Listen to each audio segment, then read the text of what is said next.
Pues muy buenas tardes, Carlos. ¿Qué tal? ¿Cómo estás? Muy bien, encantado de estar aquí contigo. Bienvenido a la segunda entrevista de la segunda temporada. Y además que vamos a hablar de un tema que tenía muchas ganas de traer al programa, como es el cine. Ujú. Genial, pues Bueno, el nada, cine, vamos a las charlar de series, la cine. Ya sabes que a mí televisión, charlar de exactamente. cine me encanta. Claro.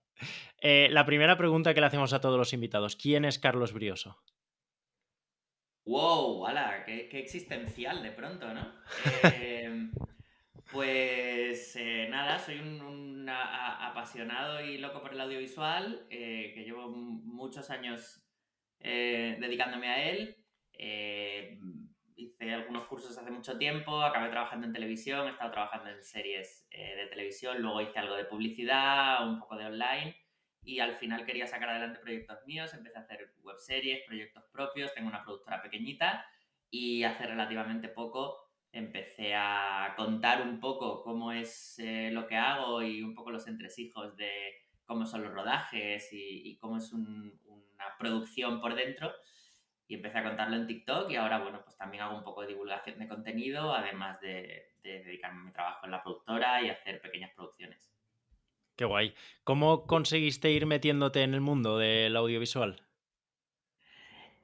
Pues mira, el mundo del audiovisual es complicado, esto creo que lo sabe casi todo el mundo. España no tiene una gran industria, con lo cual hay poca oferta, es un mundo pequeño, se mueve mucho por contactos.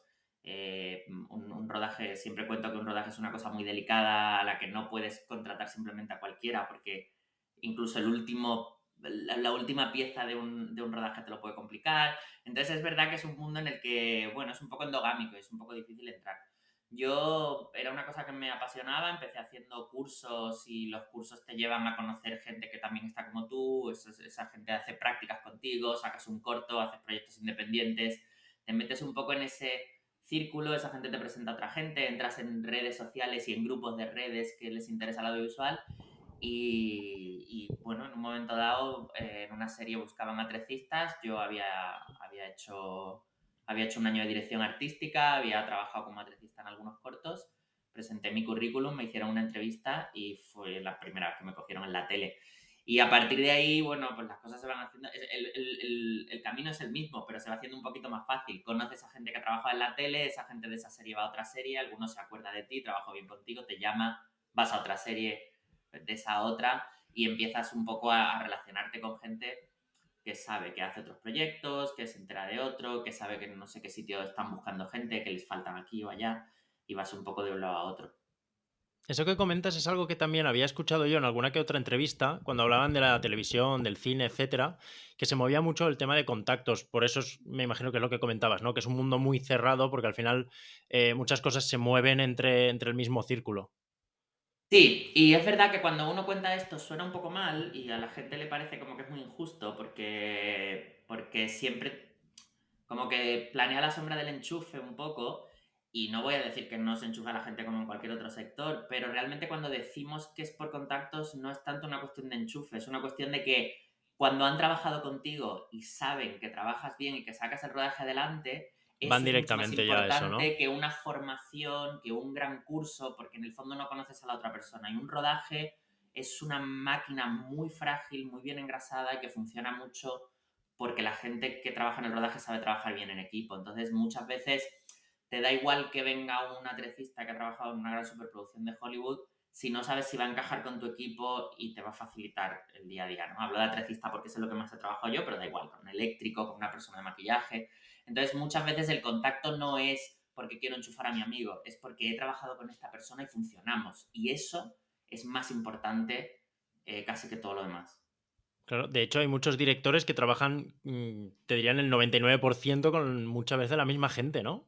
Exacto, y que de hecho se llevan las manos a la cabeza cuando de pronto su dire de foto está ocupado con otra cosa y no puede venir a Claro. ese proyecto, o su director de producción, porque esa gente llega un momento que generas una sinergia que funciona mejor que trabajar con una persona desconocida con la que te tienes que volver a pillar el punto, ¿no? ¿Y crees que eso solo pasa en España o pasa en general, en la mayoría de países?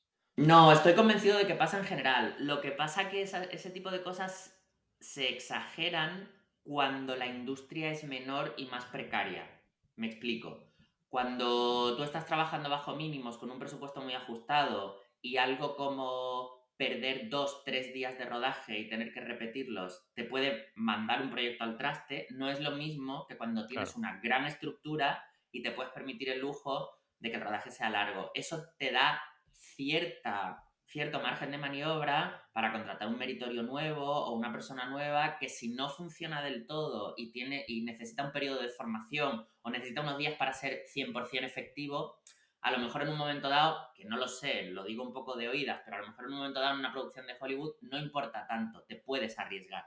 Y además en una producción de Hollywood, en un momento dado, en una gran producción, necesitas a tantísima gente que a lo mejor no te queda más remedio que contratar a gente nueva, que localizar a gente que no es tu contacto de toda la vida. Pero en España los rodajes son tan pequeños, van tan ajustados de presupuesto, es tan caro un día de rodaje, tan importante que un día de rodaje no se vaya al traste y haya que repetirlo, porque realmente supone una inversión tan grande, porque va siempre bajo mínimos, que al final acabas incluso a lo mejor contando con menos gente, pero gente que es de tu total y absoluta confianza para sacarlo adelante. Entonces, sí, creo que sí que influye la precariedad general del sector en que aún sea aún más cerrado y luego la falta de oferta, evidentemente. Cuando tú, en una industria como Hollywood, en la que estás sacando películas, TV movies, un montón de producciones para un montón de plataformas, cuando las propias cadenas hacen un montón de producciones porque tienen un montón de público que las va a ver y muchísimo más presupuesto, pues evidentemente hay una estructura más empresarial que tiene más mecanismos de entrada más reglados. Seguro que hay un montón de más sitios donde hay prácticas que te permiten llegar a una producción.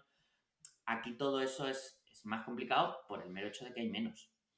claro, al final cuando más desarrollado está, tienes como un abanico mucho mayor de posibilidades y te deja jugar más con unas cosas y con otras. Cuando más pequeño es, más vas al extremo, ¿no? Te tienes que cerrar un poco más a lo que ya conoces. Es totalmente Exacto. normal. Si lo ves de esa forma, es totalmente normal. Después te preguntaré un poco por la escena española, que justo en España también el tema del cine, cuando hablamos de cosas españolas, no suele tener una imagen muy positiva. Después te preguntaré un poco el por qué y hacia dónde va el cine, ¿no? Me gustaría hablar un poco de tus inicios. Para la gente que no lo sepa, ¿qué es exactamente el atrecista de la televisión o del cine? Vale, en el audiovisual hay un departamento, que es el departamento de dirección artística, que es el que se encarga de todo lo que aparece en pantalla que no es la luz, ¿vale? Todo lo físico, los decorados, las localizaciones, los objetos, todo eso que a fin de cuentas genera el ambiente de una película, de una serie, lo hace el departamento de dirección artística. La cabeza del departamento es el director artístico, en algunos casos el diseñador de producción, si la producción es muy grande, pero es el director artístico que es un poco el que diseña a lo grande, diseña decorados si hacen falta, supervisa las localizaciones, todas las intervenciones que haya que hacer a una localización. Yo puedo montar un decorado de una habitación de un adolescente o puedo localizar una casa que tiene una habitación pero hay que decorarla. Todo ese tipo de trabajo a lo grande forma parte del trabajo del director artístico. El director artístico tiene por debajo al decorador y luego toda esa gente puede tener ayudantes, puede haber un ayudante de director artístico, un ayudante de decoración o incluso varios, dependiendo del volumen de trabajo, porque las producciones pueden tener un volumen de trabajo muy distinto.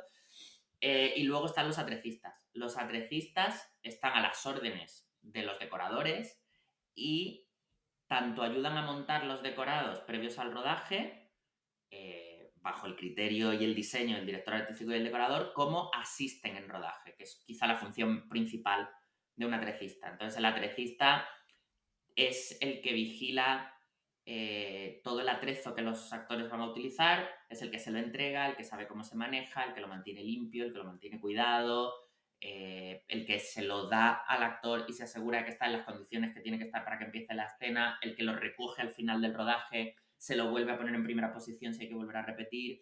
Y también son un poco durante el tiempo de rodaje, como el director artístico y el decorador no están, es un poco el encargado del decorado. Es decir, si los cámaras necesitan que se retire un mueble, si el director necesita para hacer un plano que haya una pared móvil que se abra, que se cierre, si el decorado tiene que parecer como que alguien lo ha desordenado, eh, si se puede utilizar un elemento del decorado, si el actor tiene que buscar, dónde puede buscar, qué cosas se pueden abrir, qué hay dentro. Si de pronto hay veces muchas, por ejemplo, que un decorado tiene un mueble vacío dentro porque no se usa y de pronto el director quiere para esa secuencia que el actor lo abra, pues el atrecista va a ser el que haga esa pequeña decoración para que tenga sentido con el resto de la trama. el que va a cambiar las pequeñas cosas del decorado. Ya te digo, el atrecista no hace el gran diseño, pero es el que a lo mejor cambia los decorados cada día para que se vea que los días van pasando, los ordena o los desordena dependiendo de en qué punto de la historia se está y qué tendría sentido. Se encarga de mantenerlos limpios, de que todo el atrezo esté en su sitio. Es todo lo relacionado con la asistencia en el rodaje en cuanto a todas las cosas de decorado y atrezo donde los actores están y que los actores utilizan. ¿Y eso funciona a partir de la orden del director? ¿Tú te encargas más o menos de darle forma o suele ser el director el que marca la directriz en todo? ¿En qué sentido? No sé muy bien. Por ejemplo, tú puedes darle detalles personales de decir, mira, yo creo que esto quedaría mejor así o así, o es el director que si te dice, ahora necesito que pase de día a noche, no entrarías tú tanto en la opinión. Es un trabajo conjunto. Es decir, realmente cuando tú llegas a un día de rodaje donde se va a utilizar un decorado, tampoco llega de la nada. Tú ya has hablado con el decorador, con la decoradora, previamente, y el decorador o la decoradora ha hecho una reunión con el director y el director ya le ha dicho más o menos qué es lo que quiere. Lo que pasa es que probablemente no han entrado en detalle. Entonces, primero hay una orden de que viene el decorador o el ayudante del decorador y te dice, oye, para esta secuencia el director quiere que todo esté terriblemente desordenado, porque venimos de este sitio, entonces, vale, entonces tú a lo mejor incluso el día antes de rodaje, porque nosotros tenemos, en una producción normalmente hay atrecistas que están asistiendo en rodaje y atrecistas que están lo que se llama de avance, que es fuera del rodaje, preparando lo que viene mañana, pasado mañana. Entonces, a lo mejor, si yo voy a asistir en rodaje dentro de 2 días y ya he hablado con el decorador y el decorador me dice, mira, tiene que estar muy desordenado, tiene que pasar esto y además tiene que haber esta cosa en la estantería que no estaba, pero que para esta secuencia quieren que haya una lámpara porque van a hacer una referencia o quieren empezar el plano ahí y quieren un punto de luz en este sitio. Entonces, con más o menos ayuda del decorador o del ayudante, dependiendo de cuánto quieran supervisarlo ellos, tú haces todo ese trabajo y luego en una producción también suele haber un almacén donde hay un montón de cosas y elementos extra, entonces de pronto en esta secuencia pues, juega una nota manuscrita de otro de los personajes, pues eso lo prepara el atrecista y a lo mejor yo tengo 2 o 3 para enseñarle al director, dependiendo de lo que el director quiera, porque en un momento dado el director me puede decir, es demasiado pequeña para el plano, me gustaría que esto estuviera escrito en más grande. Pues yo a lo mejor tengo 3 o 4 notas preparadas o material para podérsela hacer allí en el rodaje. Hay un punto de creatividad. Mira, el atrecista es uno de esos cargos que, pese a no ser cabeza de departamento, para mí son uno de los que más margen de creatividad pequeña tienen.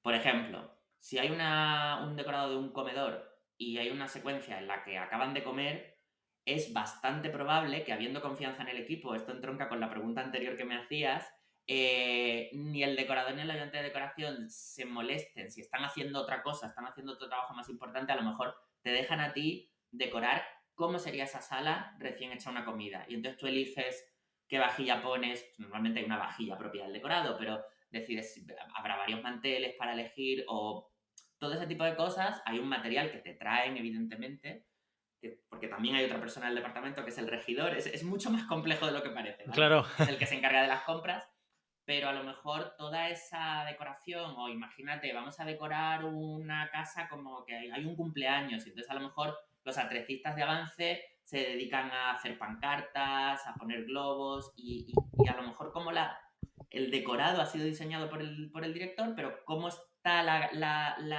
el decorado vivido en ese momento, pues a lo mejor ahí hay mucha mano de los atrecistas.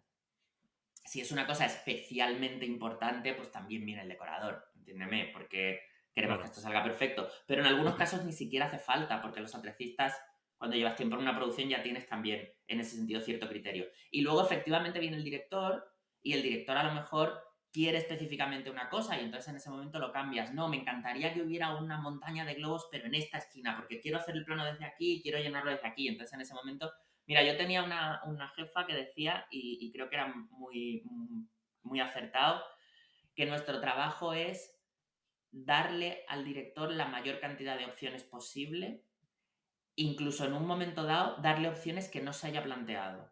Un gran triunfo de un equipo de arte al completo, pero de un atrecista en particular, es que el director llegue y vea una gran tarta que habéis preparado para esa secuencia de merienda, por ejemplo, que le gusta tanto que decide cambiar un plano y empezar por la tarta.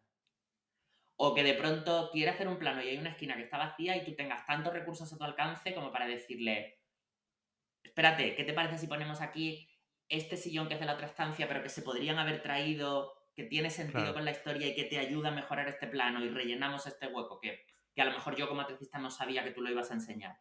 Y luego además incluso llega un momento, claro que es lo bueno de que haya tantas personas dedicándose a cosas concretas, que incluso aunque el director ni siquiera se esté pispando y dé el plano por bueno, yo como atrecista, mientras los ensayos, estoy mirando y estoy viendo, por ejemplo, en este caso que estoy viendo tu plano.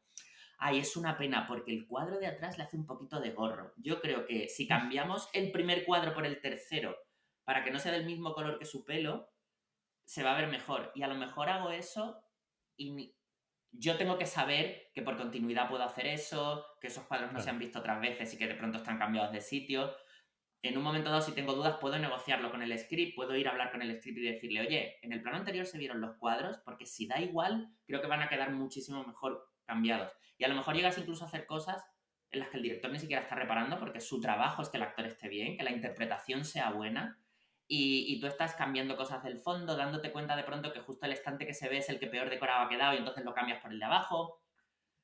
Hay mil cosas que tú estás haciendo para añadirle valor Como para a la mejorar la escena, composición, ¿no? a la composición del plano que el director está haciendo. A veces con sus exigencias y a veces con tu propio criterio o con una mezcla de los dos. Y en un momento dado, en entornos de confianza, se puede hacer. Un atletista, yo sé que esto depende un poco de en qué tipo de industria trabajes. ¿eh? Yo creo que Hollywood es mucho más estricto para esto, pero yo he estado perfectamente como atletista hablando con un director, oye, ¿qué te parece si hacemos esto? ¿Cómo crees que sería si movemos esto un poco al lado, si hacemos esto allá? Te puedo poner una lámpara allí, ¿cómo lo ves? Creo que va a mejorar mejor aquella parte del plano y en un momento dado el director te puede decir, mira, prefiero que no, porque es que luego quiero hacer un plano de allí, prefiero que no esté. O, venga, vamos a probarlo.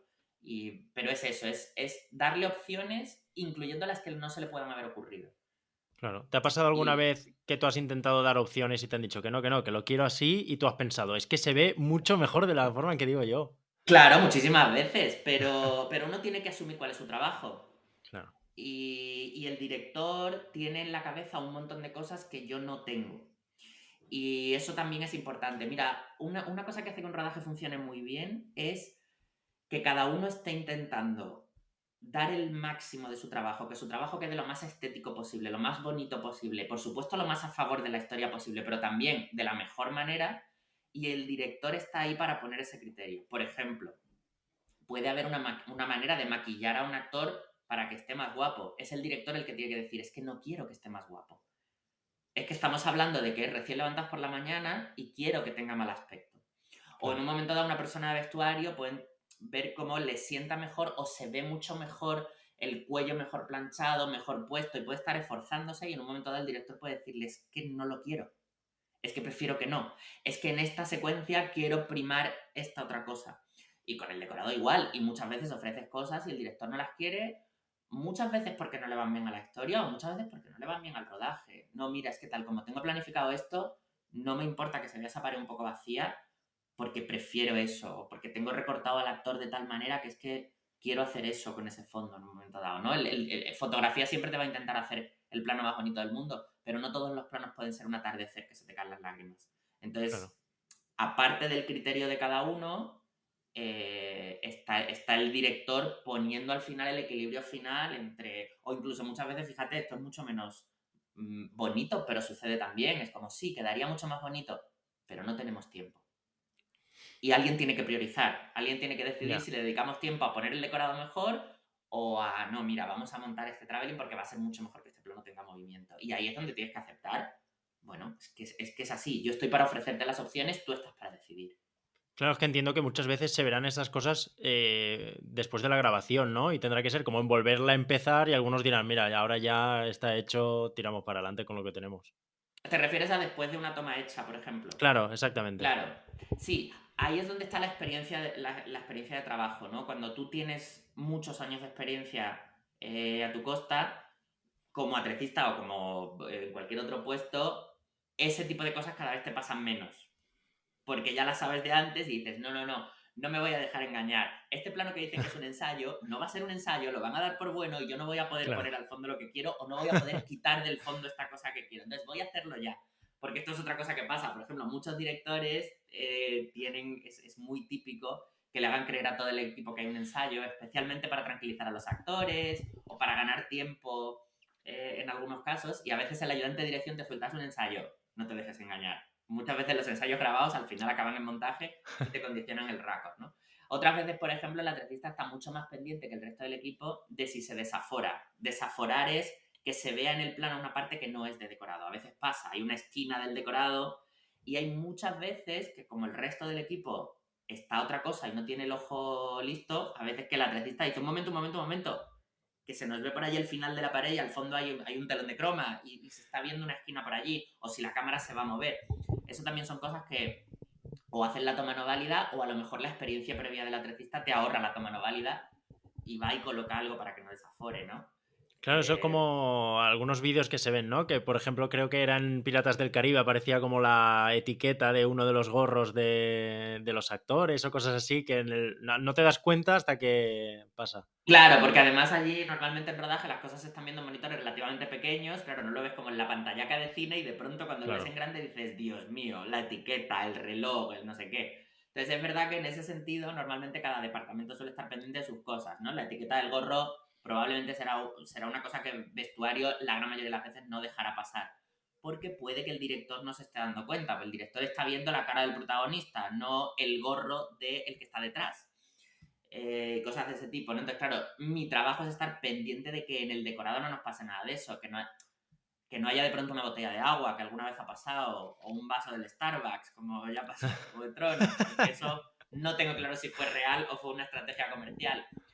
Ese tipo de cosas, yo estoy pendiente de mi decorado, porque cuando hacemos un ensayo o cuando se están preparando las tomas, el director está mirando la cara del actor y yo estoy mirando el fondo, porque tengo que hacer eso. Ese es mi trabajo, es como, hay una botella de agua ahí, hay una cosa fuera de época ya, o simplemente este libro se ha caído y está feo y se ve raro. No porque las cosas no puedan estar feas, que pueden, sino porque muchas veces simplemente las cosas tienen un aspecto extraño en cámara y van a hacer que el espectador se despiste pensando, ¿qué es eso? Y es porque simplemente un libro no se nota bien que es un libro, o un jarrón no parece un jarrón porque se ha colocado en tal sitio, de tal color. Ese tipo de cosas, esas cosas pequeñas del día a día, es el atrecista el que las bueno, preferiblemente las corrige, las mejora y las evita. Claro. ¿Recuerdas alguna vez que haya pasado algo que digas, joder, se me ha ido, se me ha escapado y queda terrible? Sí, muchísimas. Ahora mismo no sé si voy a ser capaz de recordar una, pero eso pasa. Pasa constantemente y cruzan los dedos porque luego el montaje no salga. También te pasa lo contrario. Has dedicado el día anterior a poner un fondo perfecto y prácticamente no sale porque ese día el rodaje deciden Ya. hacer planos súper cortos o justo viran hacia el otro lado del decorado y Y todo no se ve el nada. set que habías montado porque justo te has leído el guión y cuentan que la persona de la habitación que estás haciendo se ha pasado los 2 días anteriores limpiando, entonces de pronto te curras ahí, voy a montar aquí un set de limpieza de todo lo que limpió, voy a dejar los tarros de lo que está usando, los trapos, no sé qué, no se ve nada de pronto. Esto pasa constantemente. Pero tu trabajo es que el 100% del decorado sea válido, diga algo y aporte a la historia. Luego, si el director ha decidido que no es lo suficientemente potente como para salir, o el director lo ha sacado, pero en montaje al montador no le ha venido bien y casi no se ve, o queda fuera de foco, eso pasa muchas veces. Mira, te voy a contar en este sentido una anécdota que lamentablemente no es de mi departamento, pero es que es la que he recordado. Hubo una vez en una serie que al día siguiente porque grabábamos cuando ya se emitía un capítulo y al día siguiente íbamos a rodaje, nosotros vamos, a veces muchas series van con 3 4 capítulos por delante, pero Mm. se siguen haciendo mientras se emite. Entonces todos habíamos visto el capítulo de la noche anterior. Y el director de fotografía dijo, ¿alguien vio el gazapo del capítulo de ayer? Y yo me había dado cuenta de cuál era el gazapo porque había estado ese día en rodaje. Había salido en el fondo de un decorado, muy, muy, muy al fondo y muy desenfocado, un foco entero, un foco Un foco de rodaje. fluorescente, largo, grandísimo, un foco que había puesto el departamento de foto y que se había visto al fondo. ¿Por qué, ¿Por qué salió y por qué no pasó nada? Porque estaba tan, tan, tan desenfocado que parecía una ventana. Era un borde de luz cuadrado Sí. blanco que parecía una ventana al fondo. Por eso nadie se había dado cuenta y había pasado desapercibido y al público no le molesta en absoluto. Pero era un foco entero enorme en el plano. ¿Por qué yo me di cuenta? Porque yo conozco el decorado y sé que ahí no hay una ventana. Claro, sabías que no había una ventana. De hecho, es un fallo de continuidad en el sentido de que si hay un espectador fijándose mucho en la serie, sabe que es imposible que por ahí entre la luz de una ventana, porque era imposible que hubiera una ventana ahí. Pero la gente de vestuario, ¿por qué no se da cuenta? Porque no son tan conscientes del decorado como yo. Yo sé perfectamente hacia dónde está apuntando la cámara y que en esa parte del decorado no hay una ventana. Entonces, ese tipo de cosas pasan. Y la gran mayoría de las veces no pasa nada. Y al final, aunque le fastidie un poco, si el error es muy grave, el director, el montador lo salva. Mira, ¿ves? Es que me voy mal de la memoria. Me acabo de acordar de uno. Este sí que fue un errorazo. Nosotros teníamos un jardín y las flores eran de plástico. Las flores son de plástico y no se nota que son de plástico, o sea, dan el pego perfectamente. Pero en una secuencia, que yo creo que estaba pactado por guión, no recuerdo muy bien, creo que no se improvisó, un personaje le da una rosa del jardín a otro. Y entonces esa rosa dejó de estar en segundo término y pasó a tener un primer plano. Y se Claro. notó horriblemente que era de plástico. Para ese plano en concreto, teníamos que haber tenido solo para ese día rosas de verdad. No se pactó porque en la lectura de guión hubo algún tipo de malentendido, no se dejó claro, a esta rosa se le va a hacer un plano de detalle y por tanto la decoradora no avisó al regidor que comprara rosas y cuando el rodaje llegó, yo como atrecista lo único que tenía era las rosas Las de rosas plástico que tenemos en falsas. el set. En su momento cuando se planificó, la decoradora decidió, hay rosas de sobra, se puede hacer, tenemos material, pero no estaban hechas para aguantar un plano de detalle. Y ahí sí que recuerdo que cuando se proyectó el capítulo, cuando se emitió, al día siguiente hubo una reunión de departamento de esto no podemos dejar que nos vuelva a pasar, si en algún momento las flores vuelven a cobrar un primer término, tienen que ser naturales, porque cantó muchísimo y era una serie de época, no podía haber una rosa de plástico. Claro, porque de hecho pasó alguna cosa parecida a lo que dices tú del primer plano, que se hizo viral hace muy poco, creo que era la película American Sniper, ahora mismo no me acuerdo muy bien, que creo que al final el protagonista coge como un bebé, no sé, su hijo o algo así, y la gente decía que se notaba muchísimo, pero muchísimo que era de plástico. Que era un muñeco. Con Claro, los y me bebés pasa imagino que mucho. pasaría algo parecido, porque estaría pues en la cuna o lo que sea, y en el momento de pasar al primer plano sería cuando dio el bombazo. Con los bebés pasa mucho porque con los bebés de verdad se graba lo mínimo posible porque rodar con un bebé es complicadísimo y además solo pueden estar en rodaje unas horas. Es muy difícil. Entonces se concentran todos los planos del bebé el día que el bebé viene y el resto del tiempo se tira con muñecos, con mantas.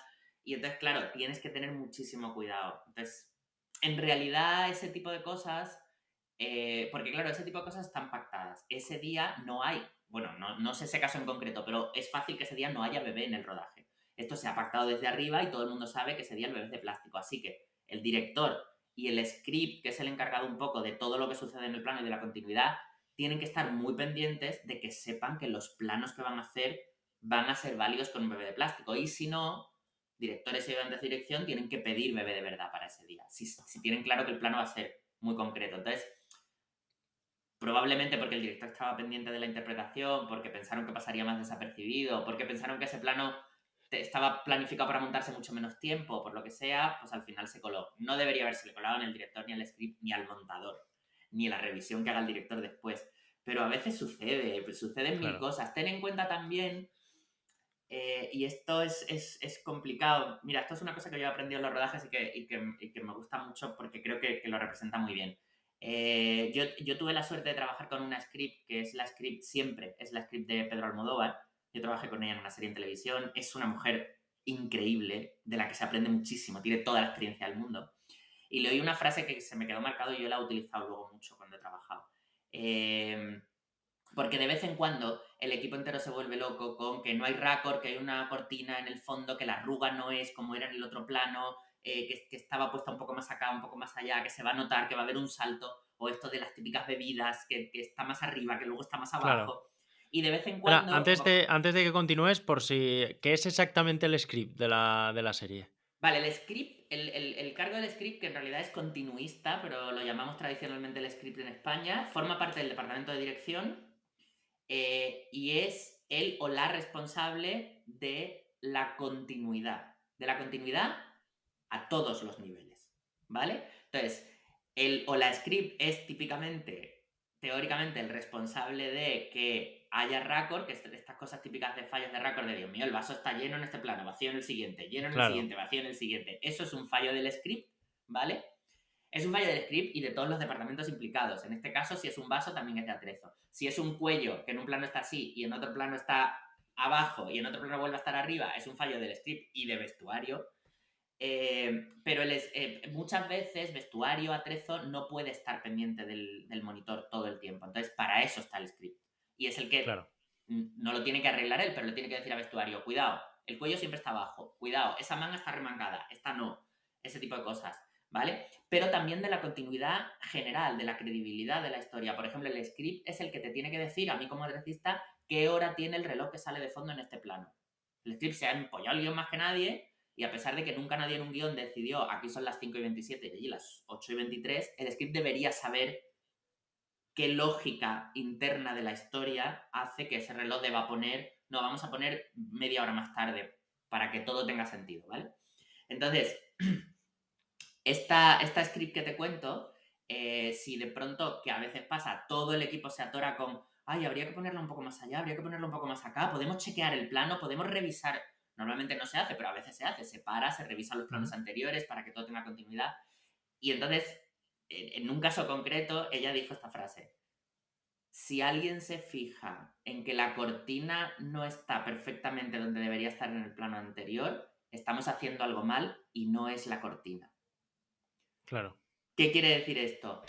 Si el guión es bueno, si la interpretación es buena, si el plano es bueno, si todo el mundo está trabajando a favor, el espectador debería estar tan a favor de la acción, tan implicado en la trama, que si se está fijando en un detallito fuera de foco de la esquina superior derecha del plano, tu problema no es que eso no está en raccord.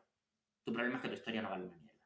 claro, muy Entonces, buena. encontrar ese punto entre qué es importante, qué no, en qué se va a fijar la gente, en qué no, y qué tiene sentido volverse loco ajustando y qué no, forma parte de la experiencia de trabajo y eso no te lo dan los estudios, te lo da trabajar mucho, ¿no? Y de esta mujer en ese sentido se aprendía mucho. Cierto es que esas cosas también han cambiado mucho porque antes veíamos las películas una vez en cine y ahora las tenemos en casa, en plataformas, les damos a la pausa, le damos atrás, con lo cual hay que ser más exigente. Pero a lo largo de cualquier película o serie que tú analices, mil veces no va a tener un récord perfecto y tampoco se pretende. Cuando yo hago una conversación entre dos personas y he grabado primero a uno y luego a otro, la postura, el pelo, la oreja, el cuello, no están exactos cuando yo veo el plano y el contraplano. Claro. No se pretende. Es mucho más importante que el del que estás viendo la cara esté bien en su interpretación. Que haya una buena interpretación de ese texto es mucho más importante que la persona que te está dando el contraplano, de la que solo estás viendo el hombro, tenga el hombro en la misma postura que cuando luego está de cara.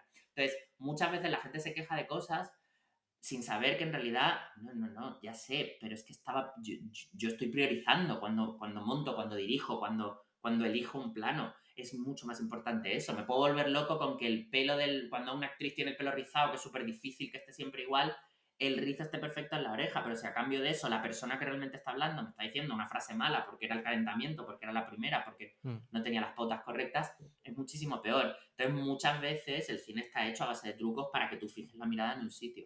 Ahora, ¿que tú te dedicas a mirar al otro lado? Sí, vas a pillar fallos seguro, siempre, pero se Que cuenta seguro con que eso ello. lo haces tú, porque seguro que tú automáticamente te fijas en toda la escena. Cuando trabajas en esto te fijas más, pero no te creas, yo me dejo llevar como cualquier espectador. Si me pasa lo mismo, si la historia es buena, yo estoy mirando Claro, lo que pasa. Es verdad que inevitablemente yo estoy pensando, Dios mío, qué decorado más complejo. Por Dios, cuánta figuración, qué locura, ¿cómo habrán hecho eso? O qué movimiento de cámara, ¿dónde la han metido? Muchas veces en un plano contra plano, ¿no? Esa cámara no cabe ahí, había una pared, debía ser un decorado, probablemente es una pared móvil. A mí me pasa eso, yo lo reconozco. Pero no estoy fijándome en la última esquina del plano a ver si la persiana la han dejado exactamente a la misma altura que en el plano anterior. Porque quiero saber lo que pasa, estoy claro. pendiente de la cara de la Si no, no actriz. disfrutas la película, ¿no? Claro. Claro. Eso pasa Eh, cuando te aburres. Eso solo pasa claro. cuando te estás aburriendo. Entonces, si de pronto empiezas a decir, mira, aquello, uy, la bota no era la misma, uy, la. Te Pero lo es porque te pierdes. aburres. Claro. ¿Cómo es trabajar en la televisión? Es duro, ¿vale? Son jornadas largas, no es sencillo, es físicamente duro. En la televisión se trabaja muy deprisa. Yo no he hecho nunca... He estado en rodajes de cine, he estado en rodajes de cine haciendo figuración, he estado visitando rodajes de cine, pero nunca he estado trabajando en un equipo de rodaje de una película en cine. Y bueno, luego también todo depende mucho del presupuesto, ¿no? Hay películas y películas. Si es más indie, pues se trabaja en condiciones peores. Pero la tele tradicionalmente, en líneas generales, la tele trabaja más rápido que el cine, con lo cual vas A sin destajo. tiempo. Vas siempre tarde, vas siempre a destajo, vas siempre como se pueda. Dentro de eso, producciones con más medios funcionan un poco mejor, se graban menos secuencias al día, vas un poco más tranquilo. Pero es un trabajo duro. Y mira, yo he llegado a la conclusión de que en gran parte el trabajo es duro ni siquiera porque se trabaje mal, sino porque en un rodaje nadie trabaja al ritmo que a ti te nace. Todo el mundo se tiene que adaptar al ritmo del rodaje. Y aunque el rodaje no sea cansado ese en concreto, no es un exterior noche, no está lloviendo, no hace frío, es en plató y es tranquilo, el hecho de que tú tienes que adaptarte al ritmo del rodaje implica que no trabajas conforme a tus biorritmos de Claro. productividad y de tal. Entonces es duro y es cansado. Yo cuando he trabajado en televisión las cosas han mejorado mucho también. Yo hace años que no trabajo en televisión y se pusieron las pilas con inspecciones, las jornadas ya no son tan maratonianas, se sale más temprano. Las últimas series en las que yo trabajé se trabajaba en mejores condiciones, pero aún así te queda, durante el tiempo que estás de rodaje, te queda relativamente poca vida. Necesitas ir a dormirte muy temprano porque te tienes que levantar muy temprano cuando hay rodaje. Los rodajes empiezan muchas veces a las 8 de la mañana, pero cada departamento tiene que estar a una hora y a ti a lo mejor si tienes montaje te toca estar una hora antes, con lo cual a veces estás levantado a las 6. Es un trabajo duro y cansa. Acabas la jornada muy cansado, unos días más que otros, pero muy cansado. Pero claro, si te gusta mucho es muy gratificante también. Hay mucha sensación de trabajo en equipo, es como una familia. Ten en cuenta que uno no se va a casa a comer cuando está en un rodaje, come con todo el mundo allí, con el catering, estás allí. Bueno, el rodaje oficial en una serie son 8 horas, a veces son más, y Oficial.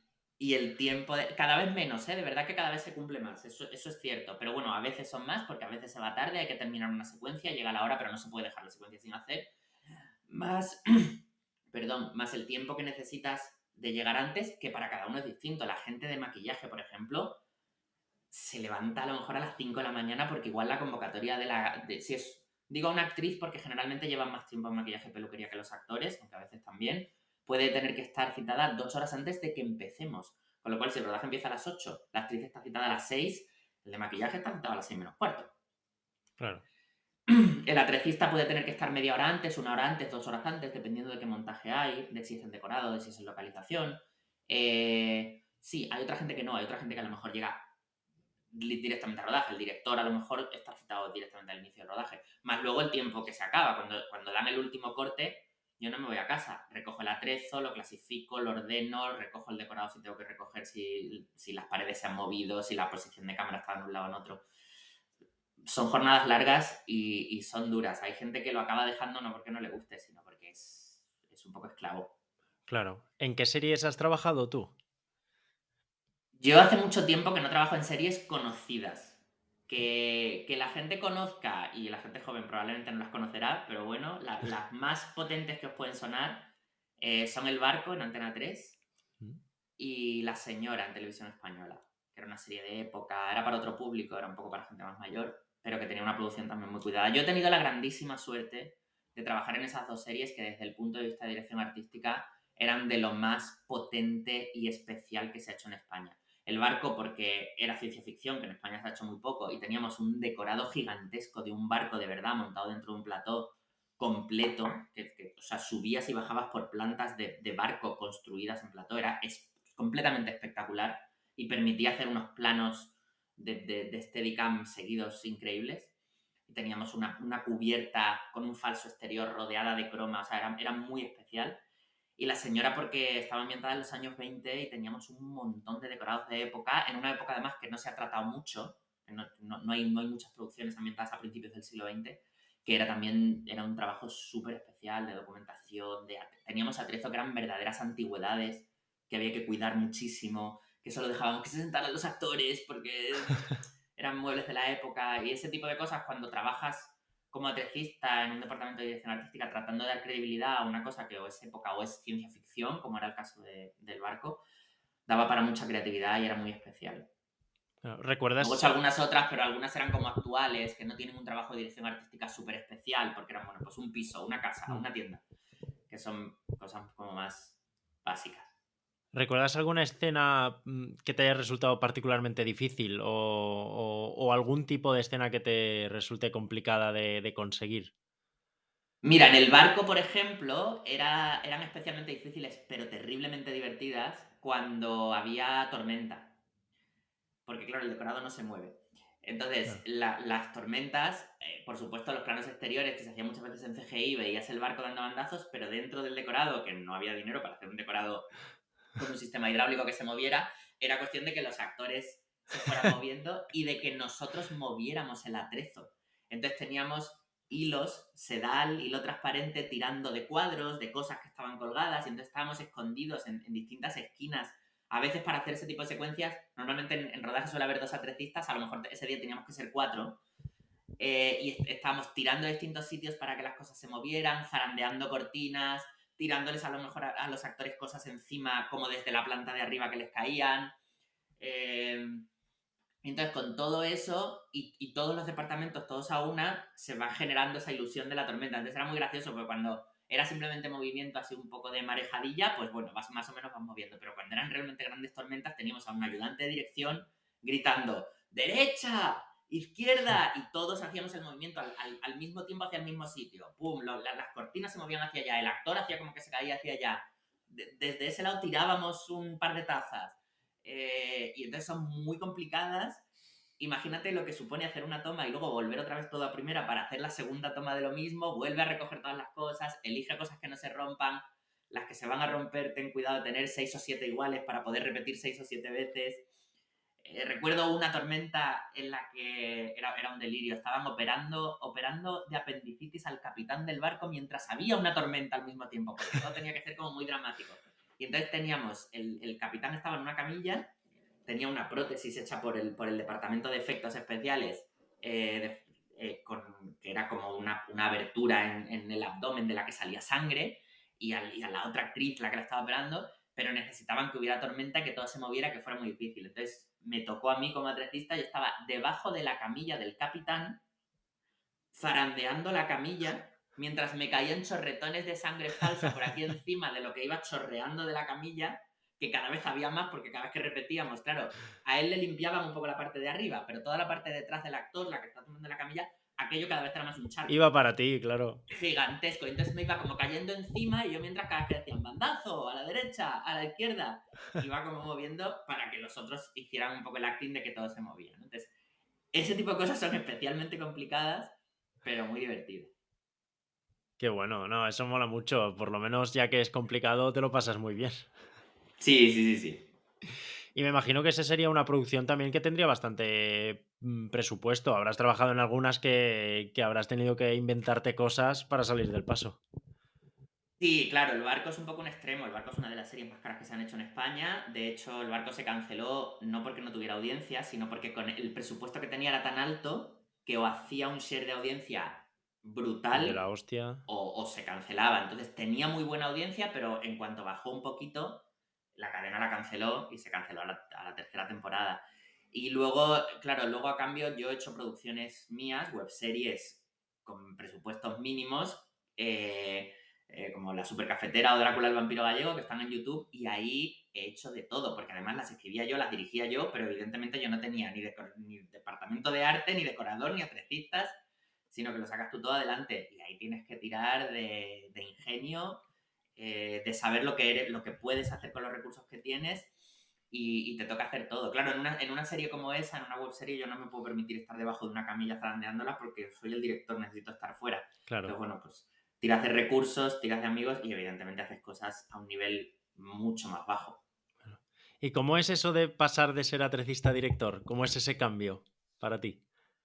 Para mí, claro, yo lo hice porque quería. O sea, mi problema con la tele era que por mucho que te he dicho que los atletistas creo que dentro de que son un rango relativamente bajo, que no son una cabeza de departamento, tienen cierta creatividad, pero yo quería tomar decisiones, yo quería hacer cosas Claro. que fueran mías, yo quería hacer cosas que yo quisiera ver, que bueno, yo veía el barco antes de empezar a trabajar en ella, pero quiero decir que que me apetecía hacer lo que me llamaba a mí, entonces tenía muchas ganas de hacer eso. Y en realidad surgió de manera bastante natural.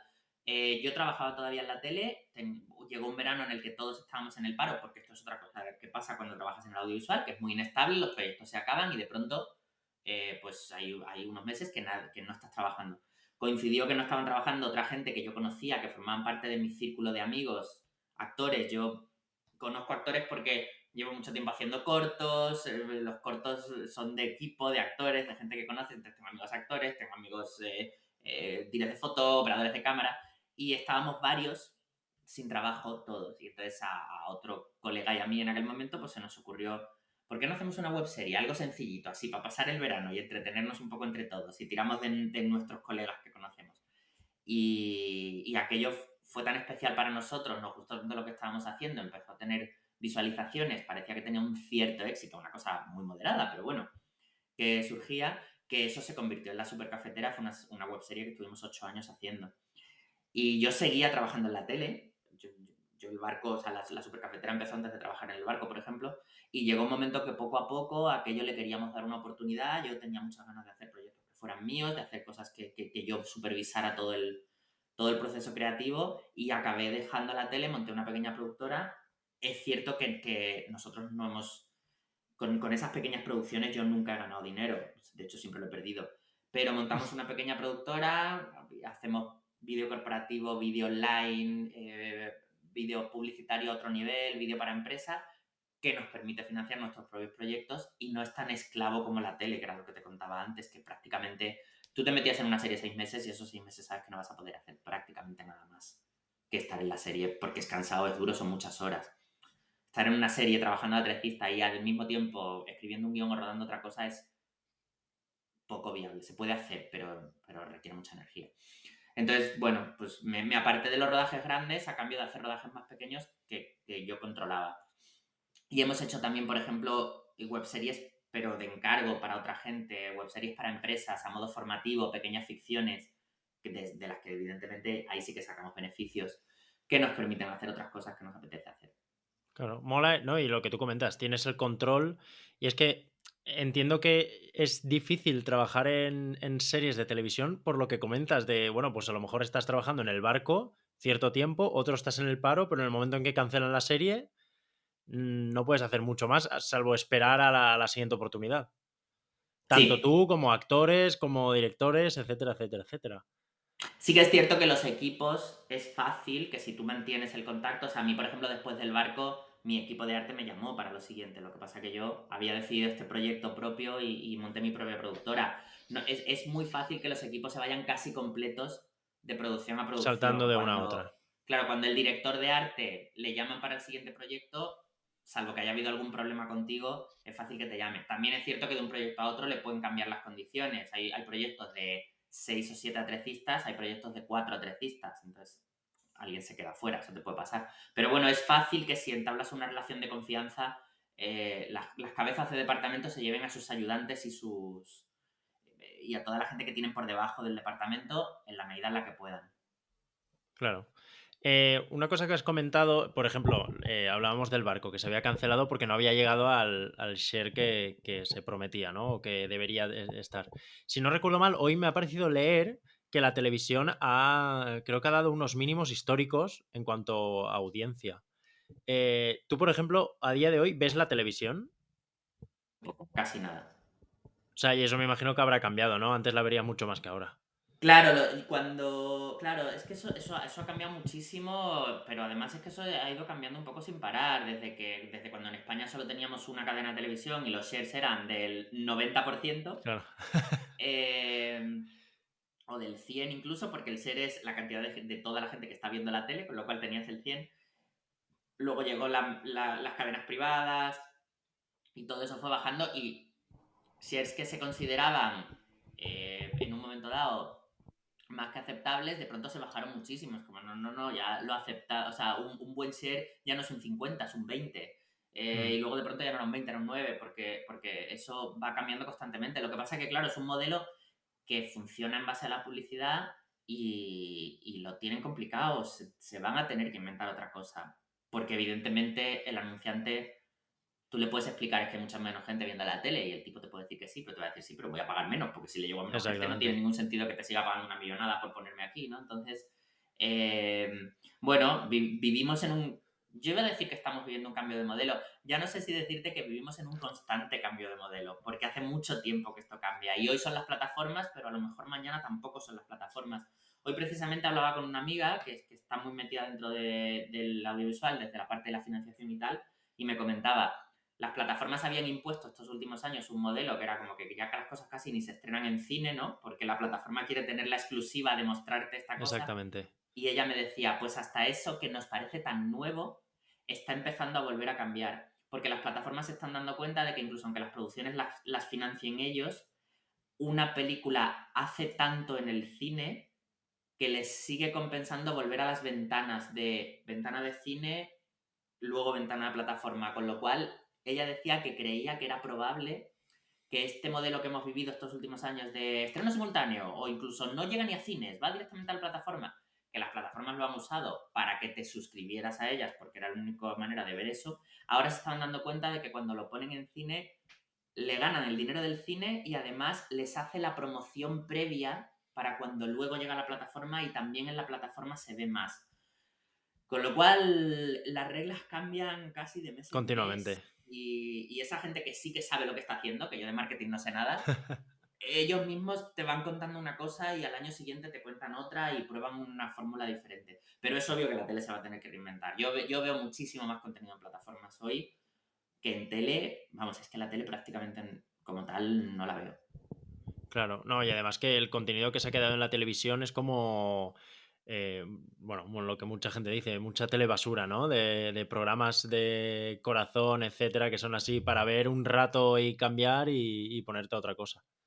Claro, yo creo que la televisión tiene una oportunidad, lo que pasa que, bueno, entiendo también que ellos tendrán sus análisis de público. Creo que la televisión tiene una oportunidad para hacer todas esas cosas que tiene sentido que sean en televisión. Es decir, programas, actualidad, información, ese tipo de cosas que sí que tiene sentido ver en una escaleta arreglada, no cuando tú quieras. Probablemente cada vez tiene menos sentido ver ficción en televisión porque la quiero ver cuando yo quiera y sin anuncios y pararla y todo el rollo.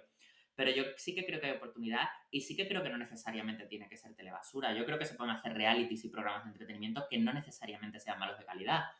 Tienes que querer y tienes que dedicarle un presupuesto, pero creo que puede funcionar para otro tipo de contenido y que a lo mejor las televisiones tienen que aprender, por un lado, a lo mejor a tener asociada una plataforma, a tener contenido un poco a la carta y a disposición que les sirva para el modelo, que muchas cadenas ya lo están haciendo, y por otro lado, utilizar lo que entendemos como televisión clásica para dejar de poner pelis y poner cosas que tenga sentido que sean a esa hora o en ese Mm. momento, o con esa actualidad o con esa inmediatez, ¿no? No sé.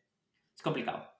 Claro. En uno de los capítulos del podcast también hablaba con mis amigos que, por ejemplo, yo tengo prácticamente casi todas las plataformas. Tengo HBO, Netflix, Disney, etcétera, etcétera, etcétera. Que también hace pocos años era una locura pagar por tener series en la televisión. Pero bueno, lo que sí que llegamos los tres a la misma conclusión es que la calidad de lo que tú percibes obviamente ha bajado muchísimo. O sea, que como que cada vez se hacen series más rápido, las películas son como más de para que hayan todas las semanas, etcétera. ¿Tú también has percibido esto, que la calidad va bajando?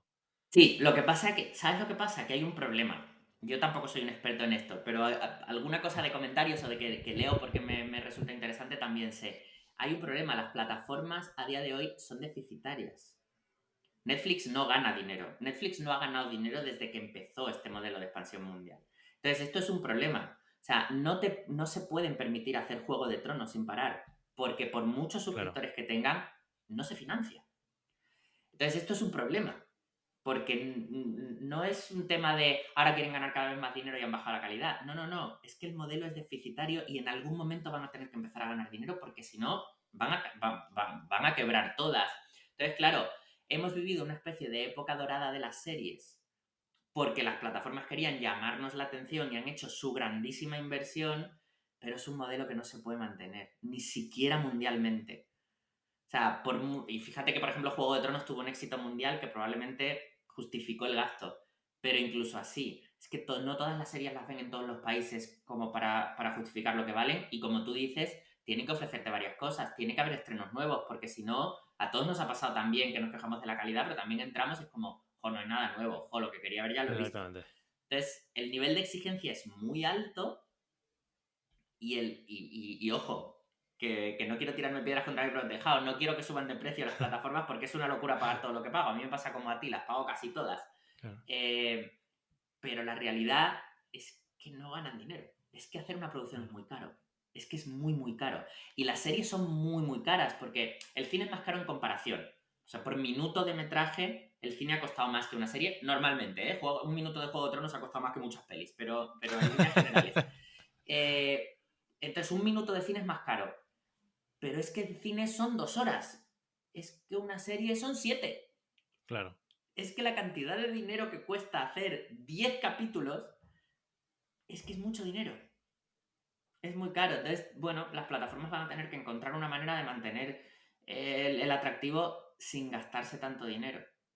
Se supone que ya van a empezar a meter publicidad, ¿no? Y otros planes en los que puedan ahí haber sponsors y tal.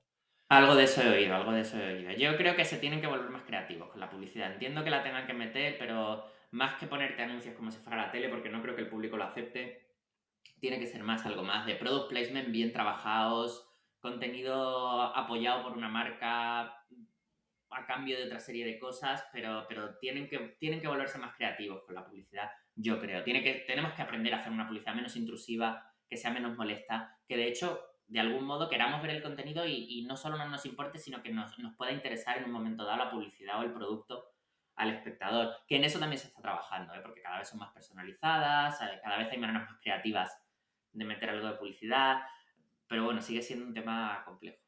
Claro, de hecho, vi hace poco, no sé si era real la publicidad, pero estaba muy bien hecha. Era con respecto al tema de. O sea, era como una pancarta que habían hecho con respecto a la publicidad de las plataformas, las que les ponía bienvenido a la televisión, como queriendo decir, lo que nunca habéis querido, pues ahora ya estáis dentro también vosotros. Sí, pero también no sé cuál fue la que le contestó, ya no me acuerdo. Hubo una plataforma que alquiló la misma pancarta cuando se terminó y puso encima, nosotros seguimos sin 1 minuto de publicidad. No acuerdo exactamente lo que ponían, pero como reivindicando que ellos seguían sin poner publicidad, no recuerdo cuál era. Sí, Claro. ha habido como una especie de batalla ahí en las lonas de publicidad. Muy graciosa. Claro. ¿Y qué ocurre en España? ¿Por qué el cine no acaba de despegar? Como, bueno, el cine y la producción audiovisual en general. ¿Por qué no acaba de despegar y siempre se ve como algo inferior a otros países? Porque estamos terriblemente colonizados por Hollywood, en España y en mil Eso sí que es verdad. sitios. No se puede competir. No se puede competir aunque quieras.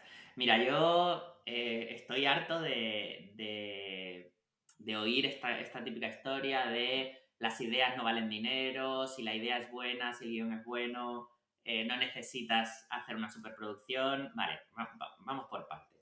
Para que una idea y un guión sean buenos, necesitas un buen guionista, que vale más dinero que uno mediocre. Y para Claro. generar buenos guionistas, y esto entronca un poco con lo que te hablaba de la precariedad de la industria en España, para que una persona que quiere ser guionista se convierta en un buen guionista necesita mucha experiencia, muchas horas de rodaje, muchas horas de escritura y mucho tiempo para dedicarle a que ese guión sea perfecto. La gran mayoría de guionistas de nuestro país no pueden vivir única y exclusivamente del guión. La gran mayoría. Lo compatibilizan con otros trabajos, consiguen que se les apruebe un guión para un proyecto cada no sé cuánto tiempo. Entonces, compara esa persona que está trabajando en lo que se te ocurra, en una oficina, en una cadena de televisión, en un bar, el tiempo que sea, siempre pongo el ejemplo, se me ha quedado un poco antiguo, pero como sabía el dato, me gusta ponerlo, con un guionista de la serie House. Cada guionista del grupo de guionistas de House escribía por temporada 2 capítulos. Eso es 6 meses para escribir un capítulo. Mm. Bueno, a lo mejor si a mí me dan 6 meses para escribir 40 minutos, igual también llora sangre de la emoción cuando lo termino de Claro. escribir. En mi caso a lo mejor no. Pero quiero decir que eso comparado con un guionista de televisión de capítulos que menos mal que ya lo hemos dejado de hacer, pero que tradicionalmente en España duraban 70 minutos y tenerte que escribir a lo mejor, no sé, no sé cómo, de verdad te digo que sinceramente no sé cómo es un grupo de guionistas en España, pero a lo mejor tenerte que escribir 4 capítulos de la temporada mientras otro compañero tuyo se está escribiendo otros 4 porque tienes que hacer los 13 o los 26 cuando hacíamos temporadas más largas, Y además, cuando se acaba esa serie, en vez de enganchar con otra y seguir aprendiendo como profesional y mejorando, te tienes que ir a trabajar a no sé dónde durante los siguientes 6 meses porque no te llaman para otro proyecto. Claro, cuando una persona, un guionista de Hollywood, lleva 10 años trabajando, te dan 1000 vueltas. Porque tú en Claro. 10 años has hecho 4 series. Y además las has escrito en una semana, porque había que tenerlo escrito ya. Entonces, a lo que voy es a que no se juega con las mismas condiciones. Y aún así, yo creo que hay mucho prejuicio con la producción española. Creo que hay producción española muy interesante, muy visible, muy digna. Lo que pasa que, claro, pues te llegan los 200 estrenos de Marvel y ojo que no estoy criticando a Marvel, yo veo a Marvel como el que más y me parece un cine de entretenimiento maravilloso y estupendo. No se trata de eso, se trata de que juegan en otra liga. La capacidad de producción que tiene Hollywood es tan absolutamente brutal en cantidad. No voy a meterme ni siquiera en la calidad, en espectacularidad, también la cantidad te ayuda. Cuando tú haces, no sé, 1000 películas al año, aunque todo lo que hicieras fuera malo y hecho rápido, no sé, 100 te salen bien. Claro. Cuando Es haces más fácil que 100, una triunfe. cuando haces 100 te salen bien 2. Claro. Hablo del. Puede ser lo que tú dices, triunfo en taquilla, o puede ser simplemente algo que es un poco subjetivo, pero que consideremos calidad. O sea, si tu producción es enorme, por la cantidad de oportunidades que estás dando, por la cantidad de gente que está trabajando, por la cantidad de ideas nuevas, por la cantidad de alimentación que eso tiene, pues de pronto hay 4 cosas que a una cantidad de público muy amplia le parecen buenísimas. Pero si tú eres capaz de sacar 20 películas, pues a lo mejor es buena una o ninguna. O no buena, porque buenas pueden ser espectacular, triunfadora, colosal, muy brutal. Mm. Pues a lo mejor muy brutal no llegas. Ahora, se hacen cosas interesantes, se hacen cosas que están muy bien. Lo último que he visto, por ejemplo, y mucha gente le ha pasado desapercibida, porque esa es otra, la capacidad de promoción que tenemos también es mucho menor. En septiembre se estrenó Los Renglones Torcidos de Dios, que me Sí. parece una superproducción española. Para lo que hacemos en España, superproducción. Una película hecha con, creo que han sido 7 millones de euros, porque tuve la oportunidad de hablar con la productora ejecutiva, muy interesante lo que me contaba, que a mí me ha encantado como película. Me parece una adaptación brillante, me parece que tiene un guión estupendo. Y que no es lo que mucha gente dice como la típica cosa española, pues esto no lo es. Ahora, ¿quién la ha visto? Bueno, pues creo que ha ido bastante bien, creo que ha ido bastante bien tanto en el estreno en cine como en la plataforma, pero no tenemos la capacidad de llenar que tiene Avatar. ¿Por qué? Claro. Porque tienen una maquinaria de promoción que nos pasa por encima. Entonces, claro, todo es un efecto bola de nieve. Si no te puedes promocionar, no tienes un gran éxito y una gran recaudación, nadie te va a dar 30 millones para hacer una película. Te van a dar 7, bueno, ojalá, 7 es carísimo para el cine español, o te van a dar 1. Claro, es que una película de Marvel vale 300. ¿Cómo no va a estar mejor? Un rodaje medio en España de una película son 6 u 8 semanas. Una De película de hecho, Marvel se tarda en hacer 5 meses. me hace gracia porque muchas veces, ya con las películas de Marvel o con otras de Hollywood, es como que intentan sobrepasar los récords de millones. Como, pues ha costado esta vez 500 y ha costado 1000. Y es como, pero vamos a ver qué, qué cosa está pasando aquí. Sí, porque hasta eso les sirve como promoción. O Claro, sea, claro, lo, claro, lo claro. usan como promoción. Si nos gastamos 1 millón más que la más cara que haya sido, seremos la nueva película más cara. Y Claro, esto nos vale para promocionar la peli, ¿no? Entonces, claro, no se puede competir. Y en la precariedad en la que nosotros vivimos, que además muchas veces la gente se queja de la precariedad en el sentido de, joder, ¿por qué no nos lo montamos mejor? ¿Por qué no apoyamos más la industria y tal? Sí, molaría un montón, pero también hay una precariedad que no es culpa de nadie. Y es que la audiencia potencial que tiene una producción española es de 50 millones de personas. La audiencia potencial que tiene una producción de Hollywood es mundial. Entonces, claro. claro que se pueden permitir gastarse 300 millones. Es que los van a recaudar de vuelta. Pero yo, aunque haga, por ejemplo, Los Renglones Torcidos de Dios, podemos debatirlo o no, pero que a mí me parece una buenísima película, esto no va a ser un hitazo en Estados Unidos, porque no está en inglés. Me voy a comer Claro, los mocos. Puedo ponerla en España y con suerte puedo triunfar a lo mejor en algunos países de América Latina. Como mucho. claro. Porque ya te digo yo que no va a ser la película más vista en Polonia. Pero es que la última de Marvel sí puede ser la película más vista en Polonia. Avatar va a Seguro, ser la película más vista en Polonia, probablemente. Entonces, claro, seguro. se permiten unos Y aunque tiempos. sea mala, aunque Y no la he aunque sea visto, ¿eh? Y mala, aunque pueda ser mala, lo será también. que de hecho no me hagas hablar de Avatar porque hacemos otro podcast de 2 horas. Eh, entonces, claro, estamos hablando de que, bueno, pues se trabaja con lo que se tiene. Pero yo creo que aún así la gente tiene muchísimo prejuicio y hay muchísimas cosas que son muy interesantes, que se están haciendo y que son más que visibles y que están muy bien. Pues no sé, El buen patrón de Fernando León de Aranoa del año pasado, de hace año y algo, me pareció un peliculón, me parece que estaba súper bien construida. Eh, no sé, o sea, yo veo cosas que están bien. Entiendo el que pues le ha decepcionado 2 o 3 veces y no quiere ver más, pero me da rabia el que porque ha visto 2 o 3 que no le gustan dice que todo es malo. Creo Ya. que ninguna cinematografía de todo un país se puede considerar ni buena ni mala, porque somos demasiado diferentes. A pesar de que la española es pequeña, hay demasiadas empresas, demasiados directores y demasiada gente creativa haciendo cosas distintas como para que porque no te ha gustado la última de Almodóvar, es que la última de Almodóvar no tiene nada que ver con la última de Oriol Paulo. Y no tiene nada que ver con la última de Jaume Balagueró. Es que no puedes decir, no, es que es malo porque las últimas 4 que he visto me parecen un rollo. Bueno, es que son 4.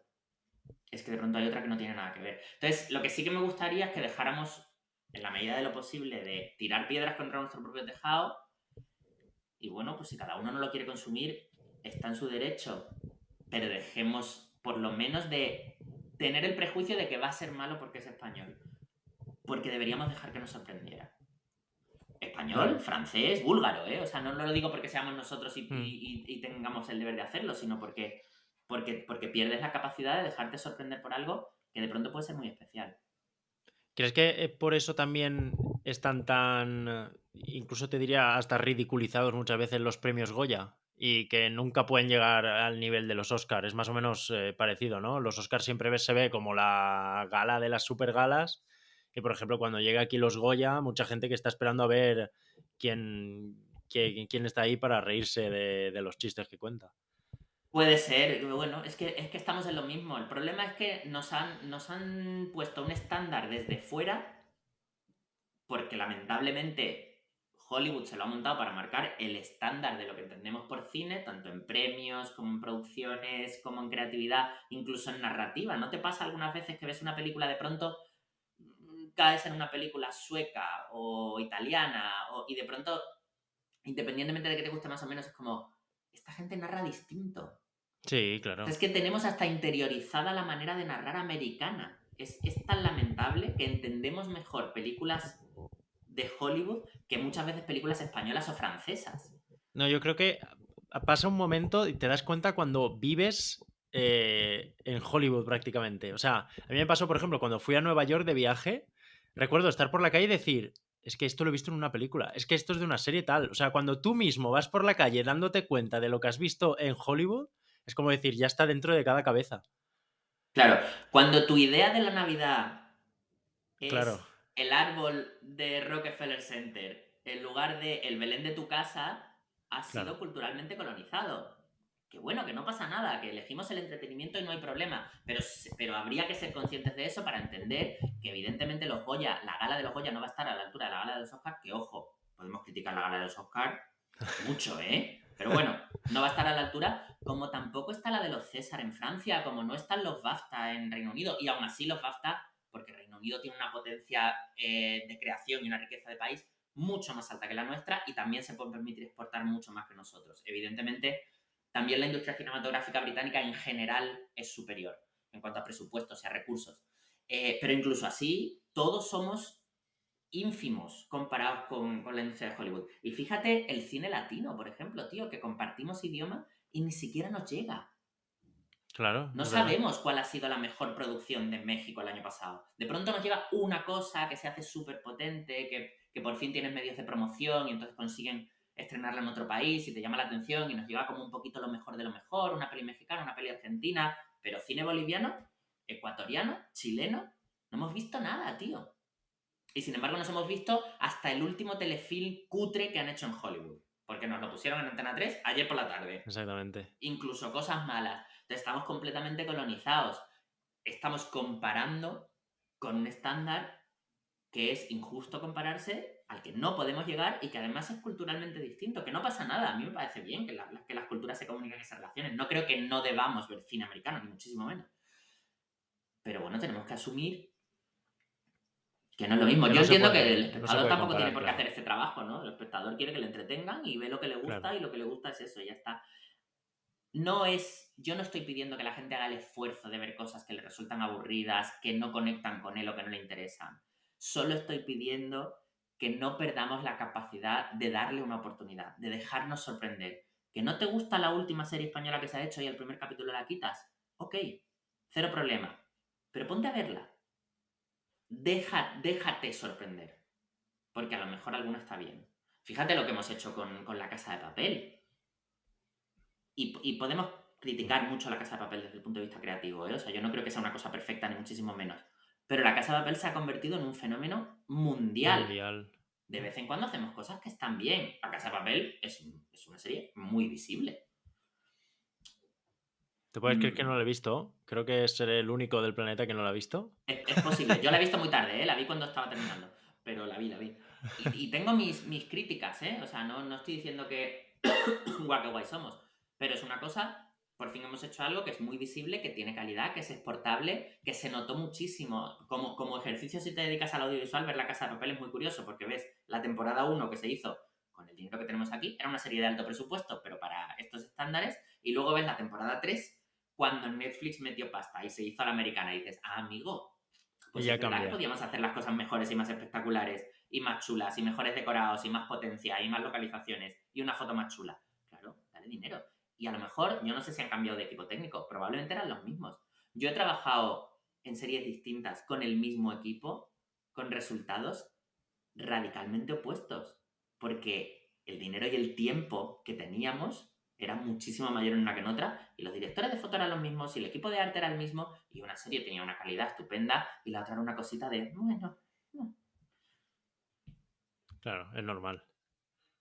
Es normal. Por ejemplo, tú cuando voy a pasar a preguntarte ya por pelis y por referentes del mundo del mundo audiovisual. Tú, por ejemplo, cuando trabajas, ¿tienes algún referente o digamos alguien en la cabeza a quien te gustaría parecerte? No tengo un referente, pero evidentemente muchísimas cosas me influyen. Me influyen mucho. Yo creo que la producción actual de audiovisual es tan increíblemente amplia que para mí es difícil hacer favoritos o tener referentes en una persona. Creo que la influencia es brutal y viene de mil sitios. Pero mira, cuando hacíamos la supercafetera, que estuvimos haciéndola de 2010 a 2018, eh, cada temporada estaba muy influida por las series, sobre todo series, yo creo, porque yo creo que las series generan más impacto personal durante más tiempo en tu vida que una peli, ¿no? No que la peli no sea Claro. buena, sino que la serie convives con ella, ¿no? Un tiempo. Mm. Y cada temporada está hecha muchas veces a imagen y semejanza de las últimas series que habían visto y nos gustaban. En algún, en algún punto conscientemente y en otro punto a nivel subconsciente, pero muchos eran conscientes, eran como, joder, acabamos de ver una ciencia ficción de la leche, guau, vamos a meternos en una cosa un poco posapocalíptica. O sea, por ejemplo, nosotros la octava temporada de la serie, que es Destruimos el mundo y era un rollo posapocalíptico, viene de que estábamos viendo Los 100, no sé si es una serie que Sí, conoces, de 100, y estábamos viviendo la muerte. Y es una serie muy tramposa y muy infantil y repito una y otra vez lo mismo. Yo reconozco que para mí es como droga, o ha sido, ¿no? Hasta que se ha acabado. De pronto teníamos ganas de hacer eso y de meternos en eso porque lo habíamos visto en otro lado y si miras nuestro vestuario está increíblemente inspirado y completamente consciente con muchísimo menos dinero en eso que hacían en Los 100, por ejemplo, ¿no? De pronto hubo una temporada que nos apetecía hacer terror, parodia de terror, porque la serie siempre ha sido una comedia y la comedia como que nunca la pierde del todo. Entonces, de pronto, pues en ese momento tenía referencia de las cosas de terror que estaba haciendo en ese momento. Algunas vistas a posta, de sentarnos los que la escribíamos a vamos a ver esto como referencia, vamos a ver lo otro. Y otra de simplemente cosas que te impactan y que se te van quedando en la cabeza, ¿no? Pero de hecho yo creo que es bastante bueno no tener una referencia, sino muchísimas. A mí hay muchísimo cine, muchísimos directores que me gustan, pero tampoco quiero que lo que yo hago sea exactamente ese tipo de cosas o ese género. Cojo cosas de aquí, a mí hay por ejemplo, de Almodóvar me encanta su estética, a pesar de que es un poco forzada a veces, me encanta su estética, su manejo de la dirección artística y del color. me flipan los diálogos de Aristarain, que es un director argentino que es capaz de llegarme al alma como prácticamente nadie. Sé que es políticamente incorrecto porque es un poco complicado, pero me he criado viendo cine de Woody Allen y ha marcado mucho también mi visión sobre la comedia. Entonces, bueno, todo eso está ahí y precisamente lo que hace que seas una persona con una creatividad que tiene algo que aportar no es no tener influencias de nadie, porque nadie vive solo, es tener muchas para no hacer... sería absurdo que yo intentara hacer series como si fueran una peli de Almodóvar. Pues no aporta nada, ya está Almodóvar y lo va a hacer mejor que yo. La cosa es esa mezcla un poco de todo, ¿no? Claro. Y ahora la pregunta que todo el mundo se está esperando. Después de la charla que hemos tenido, me tienes que hacer el top de películas favoritas tuyas. Vale, no me gustan los tops. La gente que me sigue en TikTok sabe que nunca hago tops, nunca hago ranking. Cuando recomiendo cosas, hago especial hincapié en las recomiendo sin ningún orden en particular, porque creo que hay cosas que son incomparables. Entonces, me vas a permitir que te haga este disclaimer previo. Claro, claro. No puedes comparar una película de Almodóvar con... Bueno, ni siquiera con una película de Medem, que encima son los dos españoles y tal, pero que no puedes comparar un capítulo de Doctor Who con una peli de Guillermo del Toro, porque no tiene sentido, porque las quieres para momentos distintos, las quieres para que te provoquen cosas distintas, y no puedes decir Claro. que una es mejor que otra, porque una es serie B aposta y está hecho aposta y no quiere ser otra cosa, quiere ser serie B, y la otra es una gran superproducción que está hecha precisamente para dejarte flipando con los efectos y generarte muchas emociones, pero no quiere que reflexiones sobre la vida. Entonces, creo que no se pueden comparar. Con lo cual, me vas a permitir que mi top sea poco top y sea simplemente un... Voy a decir cosas que recomiendo. Y Claro. precisamente voy a huir de las recomendaciones que me De parece lo ridículo mainstream, hacer ¿no? porque todo el mundo conoce y de las pelis que a todo el mundo le parecen buenísimas, porque no quiere decir que a mí no me parezcan buenas. Matrix me parece un peliculón, pero me parece absurdo Claro. hacerte un top diciéndote que Matrix me parece la mejor peli de la historia cuando no le estoy descubriendo nada a nadie. Tampoco que sea la mejor, pero bueno. Entonces, voy a intentar elegirte cosas que me parezcan especiales Venga. y diferentes. Mira, hay una película que no conoce casi nadie, que últimamente la comento mucho porque la he vuelto a ver hace poco, que se llama Man of the Earth. Man of the Earth es una película de ciencia ficción hecha con un presupuesto casi cero y es un precioso ejemplo de cómo hacer ciencia ficción sin ningún efecto visual ni especial, con un montón de gente sentada en un salón hablando.